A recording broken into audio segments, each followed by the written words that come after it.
አብይ ወደዚያ ሲከፍት እነሱ ደግሞ ባስገቡት ቲዲኤፍ ምናምን ሻቢያዎች ራሱ ወያኔዎች ኤርትራውያን በሙሉ ከተማው ስለያዙ መፈንቅለ መንግስት ሊያደርጉ ይችላል። ይሄን መታሰብ አለበት። ጦርነቱ ግን አይቀርም። ጦርነቱ እንደማይቀር በእርግጠኝነት ነው የምነግራችሁ። ጦርነቱ ይቀጥላል፣ ይፈነዳል። ስለዚህ ብዙ ዝግጅት እያደረጉ ቆይተዋል። እንግዲህ ኤርትራም እየፎከረ ነው። አንዱ ነው ተነስቷል። የኢትዮጵያ የባህር በር ያስፈልገዋል፣ ምንም ጥያቄ የለው። እኛ ባንመልሰው ያው የልጅ ልጆቻችን እንደሚመልሱት ይሄ የታወቀ ነው። ምክንያቱም 130 ሚሊዮን ህዝብን 25 ኪሎ ሜትር ላይ ወደብ ያለ የ3000 የመንግስትና የንግስና ታሪክ ያለው ኢትዮጵያ ወይም የትልቅ ህዝብ ሀገር ዝም ብለህ እንደዚህ በነጮች በምዕራባውያን ፍላጎት ዘግተህ የሚቀር ነገር አይደለም። everything will be changed። ስለዚህ ጦርነት አይቀርም። ዛሬ ወደቡ ባይመለስ የዛሬ 100 ዓመት እንደሚመለስ ጥርጥር የለኝም። እኔ በህይወት አልኖርም። በቃ ግድ ነው። ምክንያቱም የህዝቡ ፍላጎት ነው። ኢትዮጵያ ቢበጣጠስም ባይበጣጠስም አማራ ሀገር ቢሆንም ይጠይቃል፣ ይዋጋል። ኦሮሞም ሀገር ቢሆንም ይዋጋል። ታውታላችሁ። ወሎ የኢትዮጵያ ህዝብ አንጡራ ሀብቱ ነው ወደቡ። በተለይ አሰብ የኤርትራው ፕሬዝዳንት አልፈለገው። ጂሚ ካርተር በማስተዋሻው ላይ እንደጻፈው አልፈለገው። መለስ ዜናዊ ለህዋቶች በይደር ያስቀመጣት ነች። ገብቷቸዋል። ስለዚህ ወደቡ የኛ አይደለም አውቀው ነው ግመልሽናበት ምናምን የሚል መለስ ዜናዊ ወደቡን ለትግራይ መንግስት ምስረታ ስለፈለጉት ነው። ስለዚህ የወደቡ ጥያቄ ኦሮሞዎች ባያነሱትም እንኳን አማራ ቀጣይ ማንሳቱ አይቀርም፣ ሌላው ደቡብ ማንሳቱ አይቀርም፣ የኢትዮጵያ ህዝብ አንድ የሆነ ቀን ማንሳቱ አይቀርም። አብይ ሁለት ዓላማ አለው። አንድም በጦርነት ስለተወጠረ ጦርነቱ እንዲከፈትለት ይፈልጋል። የካደው ፋኖ ጠላቱ ነው ተነስቷል። ያላጠፋቸው ትግሬዎች ህዋቶች ደግሞ ተንሰራርተው 400 ሺህ ደርሰዋል። ጦር አዘጋጅተዋል። ሻቢያ አሁን በዚህ ዘመን በዚህ ሰዓት ጠላቱ ነው የብልጽግና። ስለዚህ ጦርነቱ አይቀርም። ለምን በል እነሱም ቢያቆሙት አብይ መክፈቱ አይቀርም። አብይ ቢያቆመው ትግሬዎች ይከፍታሉ። በሁለቱም በኩል ጦርነት ፍላጎት አለ። የወደብ የቀይ ባህር ብቻ እንዳይመስላችሁ። ወያኔዎች ወይም ቲፒኤልኤፎች ቲዲኤፍ እና ህዝቡ ወርቅ ሰርቀው የኢትዮጵያን በጀት ሰርቀው በገንዘብ የበሰበሱ የከበሩ ትግሬዎችን ተቃውሟቸዋል።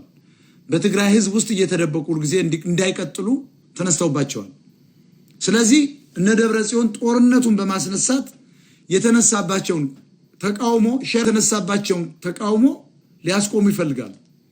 ኢሳያስ ከዲያስፖራው ጀምሮ ይቃወመዋል። ኤርትራውያን በጣም ይጠሉታል። ሻቢያዎች ናቸው እንጂ በብዛት ይሄ መሪ አያስፈልገንም ብለው አገር ውስጥ ያሉ በተለይ በረሃብ ላይ ያለው ኤርትራዊ ተነስቶበታል።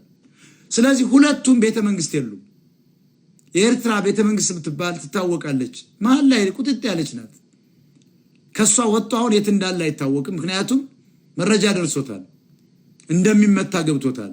ወይ የና አብይ ኃይል እንደሚመታው ወይ ደግሞ ምዕራባውያን አሜሪካ እንደሚመታው ወይ ደግሞ እዛው በውስጥ ያለው የተበሳጨ ኃይል እንደሚመታው አውቋል።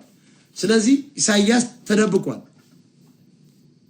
እነ ደብረጽዮንስ እነሱም አድዋ ተራራ ውስጥ ተደብቀዋል። ብታምኑም ባታምኑም መቀሌ የሉም። እንኳን እነሱ ታደሰ ወረደ ይሄ 4 ሴት በቀን የሚወርደው ጠፍቷል።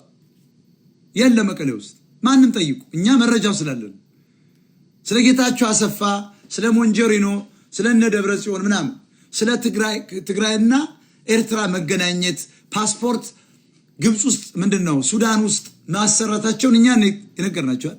በኋላ ነው የመንግስት ዜናው ነው የወጣው። በኋላ ነው ስታሊን ይዞት የወጣው። መጀመሪያ ግን የነገርናችሁ በእኛ ሚዲያ ነው። አማራው አይቀበልም እንጂ። ስለዚህ ብዙ ዝግጅት የተደረገበት ነው። ጦርነቱ አብይ ቢተውም እነሱ መክፈታቸው አይቀርም። ለምን? የውስጥ ችግራቸው ለመፍታት የትግራይና የኤርትራ ህዝብ መነሳት ለማብረድ ማለት ነው። ራህነት ይከፍታል። እኛ ባንከፍታቸው ወልቃይት ማይጸብሪ ምናምን አካባቢ መከፈቱ አይቀርም። ራያ መከፈቱ አይቀርም። በመሬታችን ነው ሰበብ። ግን እኮ 95% የሚኖርበት ትግሬ ነው። ወልቃይትም ራያም አማራ አይኖርም። ያ ያኮረፈ ትግሬ ደመቀ ዘውዱ እያላገጠባችሁ ነው። ያገረው የፖለቲካ ጨዋታ ነው። ከአብይ ጋር አብረው የሚዘሩት ጻድቃን እነሱ አብይን አንገቱን ቆልምመው የሽግግር መንግስት ሚልቱ በነ ልደቱ ጋርና እዚያ ጋር ያስገቡትን ቲዲኤፍ ከኦነግና ኦነግ ሸኔ ጋር የአብይ ስልጣን መቀማት አልገባውም። ያኛው መሀይም ሰው ስለሆነ አይገባው። ምናልባት እኛ ስንናገር እየሰማ ካልተጠነቀቀ በቀር ይመቱታል። ፋክቱ እሱ ነው። የአብይ መመታት ራሱ ክስረት ነው። በዚህ ሰዓት አሁን አብይን የምትመታው ክስረት ነው። ለምን 2 ሚሊዮን ኤርትራዊ ኢትዮጵያ ውስጥ ይኖራል።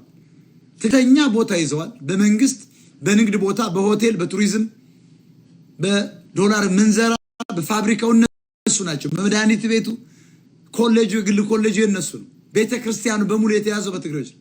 በኤርትራውያንና በትግሬዎች የተያዘው። ስለዚህ አሁን አብይ ዛሬ ቢመታ ለአማራ ጥቅም የለውም። ምናልባት መሪው ነው ተወገደ ነው። ጥቅሙ ግን ለማን ነው? ለኦሮሞና ለአማራ ጥቅም የለውም። የአብይ አሁን መመታት ለኦሮሞና ለአማራ ጥቅም የለውም። አንድ የሚመጣው ኮንሲኩዌንስ ግን አስቡት። ተንደርድረው ዘለው ወዲያውኑ ቤተ መንግስት የሚገቡ ትግሬዎች ናቸው። ከዚያ በኋላ አይለቁም። በምንም ታምር ለሚሊዮን ዓመት አይሆንም፣ አይለቁም።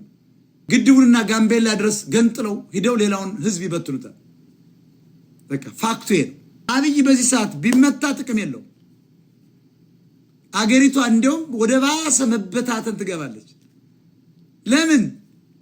አዲስ አበባ ውስጥ ሰርገው ገብተዋል። ቲዲኤፍ ገብተዋል። 100,000 ማለት 100,000 እንደገባ ታውቃላችሁ?